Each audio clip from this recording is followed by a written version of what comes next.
꿈의 해석. 왕이여 왕이 한 큰 신상을 보셨나이다. 그 신상이 왕의 앞에 섰는데 크고 광채가 특심하며 그 모양이 심히 두려우니 그 우상의 머리는 정금이여 가슴과 팔들은 은이여 배와 넓적다리는 노시여 그 종아리는 철이여 그 발은 얼마는 철이여 얼마는 지늘기였나이다. 또 왕이 보신즉 사람의 손으로 하지 아니하고 뜨인 돌이 신상의 철과 지늘게 발을 쳐서 부서뜨림에 때에 철과 진흙과 녹과 은과 금이 다 부서져 여름 타작 마당에 격같이 되어 바람에 불려간 곳이 없었고 우상을 친 돌은 태산을 이루어 온 세계에 가득하였었나이다.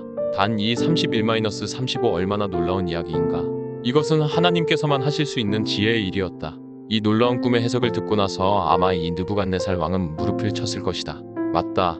다니엘아, 내 말이 맞다. 그래, 이 꿈의 뜻이 무엇이냐? 그 꿈에 대한 다니엘의 해석은 36에서 43절 가운데 있다. 그 꿈이 이러한즉 내가 이제 그 해석을 왕 앞에 진술하리이다. 왕이여 왕은 열왕의 왕이시라. 하늘의 하나님이 나라와 권세와 능력과 영광을 왕에게 주셨고 인생들과 들짐승과 공중의 새들 어느 곳에 있는 것을 물어나고 그것들을 왕의 손에 붙이사 다 다스리게 하셨으니 왕은 곧 그 금머리니이다.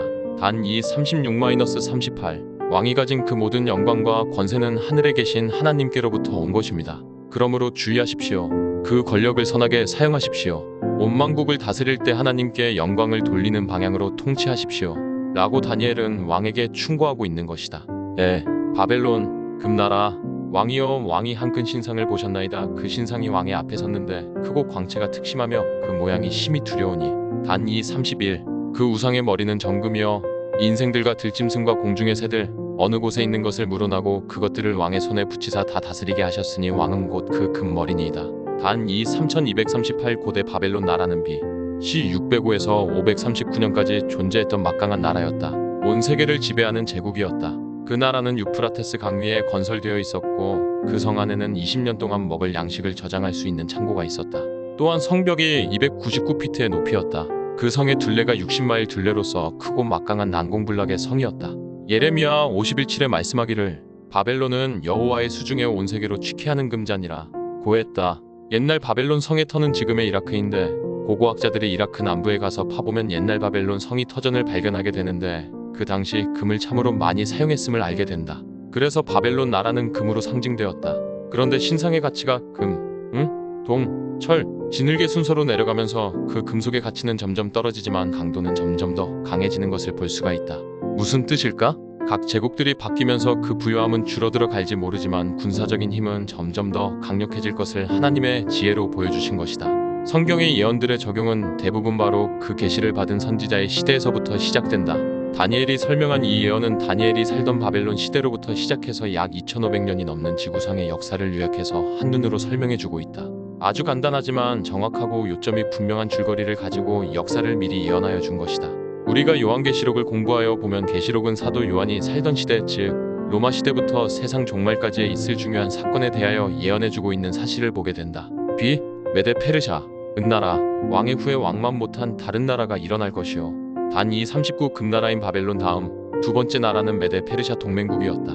고레스가 와서 바벨론을 정복했고 BC 539에서 331년 사이에 존재했던 강력한 나라이다. 금신상을 보면 두 팔이 서로 안고 있는 모습을 볼 수 있는데 그 모습 속에서 우리는 메데와 페르샤가 동맹해서 바벨론을 쳐서 무너뜨리고 은나라가 되었던 역사를 생각하게 된다. 느부갓네살 왕이 본 꿈의 신상은 전체가 금으로 만들어진 것이 아닌 것처럼 한 나라가 세상을 계속적으로 지배할 것이 아니요. 나라들의 권세가 뒤바뀌면서 결국에는 인간 나라들의 권력들이 이 세상 역사를 주관하는 것이 아니라 하늘의 하나님께서 주관하신다는 사실을 알려준다. 금으로 상징된 바벨론은 곧 쓰러지게 되고 그만 못한 은으로 상징된 메데 페르시아 나라가 그 뒤를 이을 것이라고 다니엘은 설명해주고 있는 것이다. 바벨론은 BC 605년부터 BC 539년까지 세상을 지배하였었는데 느부갓네살 왕이 죽은 지 여러 해 후인 BC 539년에 바벨론의 벨사살 왕이 잔치를 베풀고 있는 동안 밤에 몰래 페르시아의 고레스 왕이 거느리는 군대가 유프라테스 강을 빼돌린 후 숨은 밑으로 군대들을 들여보내어 난공불락의 성체였던 바벨론을 점령하게 되었다. 그날 밤 벨사살 왕이 잔치를 즐기며 하늘의 하나님을 무시하는 말들을 하는 동안 한 손이 나타나 벽에 글씨를 썼다. 떨고 있는 왕 앞에 다니엘이 들어와 그 의미를 해석하여 준 사실이 다니엘 5장에 기록되어 있다. 기록한 글자는 이것이니 곧 메네메네 데겔 우바르시니라. 그 뜻을 해석하건대 메네는 하나님이 이미 왕의 나라의 시대를 세워서 그것을 끝나게 하셨다 하며 데겔은 왕이 저울에 달려서 부족함이 배었다 하며 베레스는 왕의 나라가 나뉘어서 메데와 바사 사람에게 준바되었다 함이니이다. 단 5, 25에서 28 성경의 예언에 의하여 시 539년에 메대와 페르시아의 동맹군에 의하여 바벨론이 멸망을 당하였는데 페르시아의 고레스 왕이 바벨론을 점령하기 150년 전에 벌써 선지자 이사야는 고레스 왕에 대하여 예언해 두었으며 고레스가 자기에 대한 예언이 기록된 성경을 보자 깜짝 놀라서 그는 다니엘과 유대 나라를 선대하고 예루살렘에 무너진 성전을 다시 건축하도록 허락하게 되었다. 이사야는 다음과 같이 예언해 두었다. 고레스에 대하여 이르기를 그는 나의 목자라 나의 모든 기쁨을 성취하리라 하며 예루살렘에 대하여 이르기를 중건되리라 하며 성전에 대하여는 이르기를 내 기초가 세움이 되리라 하는 자니라. 나 여호와는 나의 기름 받은 고레스에 오른손을 잡고 열국으로 그 앞에 항복하게 하며 열왕의 허리를 풀며 성문을 그 앞에 열어서 닫지 못하게 하리라. 44시 28분 45일 성경은 인간이 기록한 책이 아니다. 이 책은 하나님의 영감으로 기록된 하나님의 말씀이다. 이 말씀들을 믿고 받아들이는 자들에게 영생의 문이 열리는 것이다. 성경의 예언들은 장래들을 미리 말하여 주고 심지어는 사람의 이름까지 150년 전에 기록해 두었다. 이 세상의 역사의 흐름은 하나님의 계획 속에서 움직여 나가고 있다. 그러면 가슴과 팔 부분이 눈으로 상징된 메대 페르시아가 다시 세상을 영원히 지배할 것인가? 다시 계속해서 예언을 살펴보도록 하자. C. 그리스 헬라 논나라. 셋째로는 또 녹 같은 나라가 일어나서 온 세계를 다스릴 것이며 단 이 39 세 번째 제국은 녹 같은 나라 헬라였다. B. C 331에서 168년까지 존재했던 나라였다. 우리가 잘 아는 알렉산더 대왕의 나라이다. 가장 빠르게 세상을 정복했던 나라로서 동으로 만든 무기들을 만들던 나라로 유명하다. 그래서 그 나라를 동노두로 표현했다. 얼마나 놀라운 주님의 지혜인가. 이 세상 역사의 줄거리를 만화처럼 쉽고 정확하게 보여주고 있는 것이다. 다니엘은 두 번째 나라인 페르시아도 영원히 지속되지 못하고 B. C 331의 세 번째 제국인 헬라에 의하여 정복되게 될 것인데 그 세 번째 나라는 배와 넓적다리 부분으로서 노수로 표현되어졌다고 설명하였다. 우리가 잘 아는 헬라왕 알렉산드리아는 25세 때의 왕이 되어서 33세 때에 그 당시에 온 세계를 점령하였으며 인도 겐지스 강까지 가서 더 이상 정복할 나라가 없다고 하여서 땅을 치며 울었다는 이야기는 유명한 전설 중에 하나이다. 잘 알려진 역사가 아리아는 알렉산더 대왕에 대하여 기록하기를 그가 영향을 미치지 아니한 나라나 도시들이나 사람들은 없을 것이다. 그의 행적과 사업에는 마치 하나님의 손이 함께 하신 것 같은 느낌이 든다 라고 말하였다. 위에서 언급한 대로 이 예언 가운데서 한 가지 괄목할 만한 흥미있는 점은 금속의 가치가 금 신상의 아래로 내려가면서 떨어지지만 그 금속의 강도는 점점 더 강해져 간다는 것이다. 다시 말하자면 잇따라 일어나는 제국들의 부유함이 점점 약해질지는 모르지만 무력의 힘은 점점 더 커져가는 뜻이 되겠다. 그러면 세 번째 노세 나라인 그리스가 영원히 지속될까? 아니다. 네 번째 나라가 등장하게 된다. D. 로마. 철나라. 넷째 나라는 강하기가 철과 트리니 철은 모든 물건을 부서뜨리고 이기는 것이라 철이 모든 것을 부수는 것 같이 그 나라가 문나라를 부서뜨리고 빻을 것이며 단 이 44번째 나라는 가장 주목할 만한 나라인데 그 나라는 그리스를 뒤엎은 나라이다. 어느 나라가 예수 그리스도께서 이 땅에 사실 당시에 세계를 지배하고 있었는가? 바로 로마 제국이다.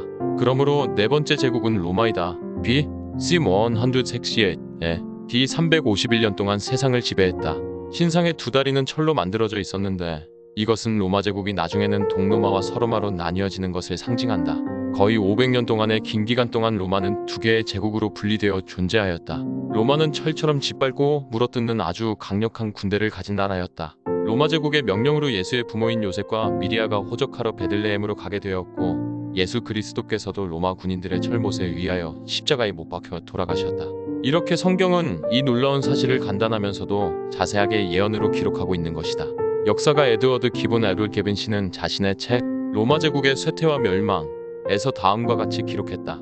로마 제국은 세상을 가득 채웠고 그 제국은 단 한 사람의 손 안에서 움직여졌다. 시위자를 대항하는 것은 불가능한 일이었다. 도망하는 일도 불가능하였다. 로마 제국의 군대는 무적이었으며 항상 전쟁에서 승리하였고 유프라테스 강과 다녀브 라인 강들을 따라 차례대로 신속히 정복해 나아갔다. 금과 은과 동과 철의 상징들은 철의 제국에 의하여 무참히 부수어진 나라들과 왕들을 상징하기에 아주 적합하다. 이 역사가도 다니엘서 2장의 예언을 인용하여 역사를 흥미있게 기록한 사실을 볼 수 있다. 철로 상징된 로마는 강력한 군대를 가진 제국으로서 많은 나라들을 잔인하게 부수고 짓밟는 일을 자행한 사실을 역사 속에서 확인할 수 있다. 지금까지 세상 역사에 반복되는 패턴을 지켜보면서 한 나라가 일어나면 또 다른 나라가 그 뒤를 이어 일어나 세상을 지배하고 또 다시 다른 나라가 일어나서 이전 나라를 패망케 하면 곧 다시 다른 나라가 뒤를 이어 일어나는 4번에 걸친 흥망성쇠의 연속을 바라볼 때 우리는 그 뒤에 5번째 나라가 일어나게 될 것으로 추측하게 된다. 그러나 놀랍게도 성경은 그렇게 예언하지 않았다. 그 놀라운 예언의 국면을 살펴보도록 하자. 별들과 항성들을 만드시고 운행하시는 하나님께서 세상의 역사도 지배하고 계신다는 사실을 확신케 해주는 대목이다.